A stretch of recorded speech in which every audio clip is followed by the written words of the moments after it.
Good morning সবাইকে। সবাই তোমরা কেমন আছো? আশা করছি কিন্তু তোমরা সবাই খুব ভালো আছো। তো দেখো, মেয়ের রাত্রের বেলার জন্মদিনের ভিডিওগুলো শেয়ার করছি তোমাদের সাথে। এটা হলো হলুদ গেঞ্জি পরে যে আশীর্বাদ করলো সে হচ্ছে মামা শ্বশুর, আর তারপরে যে আশীর্বাদ করলো মামা শ্বশুরের বড় ছেলের বৌমা। আর ওই যে দূরে পুচকিটা যে কেকটা হাতের থেকে মাখছে সে হচ্ছে ঈশিতার ছেলে, মানে ছোটো মামা শ্বশুরের বড় ছেলের ঘরের ছেলে। আর এই মেরুন কালারের যে ড্রেসটা পরে আছে সে হচ্ছে আমার দাদুনা। আমার মেয়ে তাকে দাদুনা বলে ডাকে। আর এই হচ্ছে কুট্টি মামা আর রাজা মামা। আর পাশে যে দাদুর পাশে দাঁড়িয়ে ছিল সে হচ্ছে আমার দিদা, সবার কিন্তু ফেভারেট।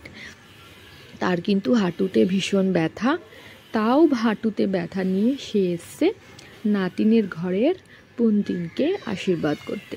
তো যাই হোক, তোমাদের আশা করছি ভিডিওটা ভালো লাগবে, তোমরা জানিও।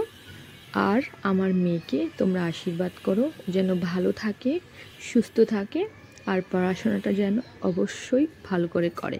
আর এই পুচকিটার অবস্থা দেখো, কেক খাবে না কিন্তু কেক সে মাখবেই মাখবে।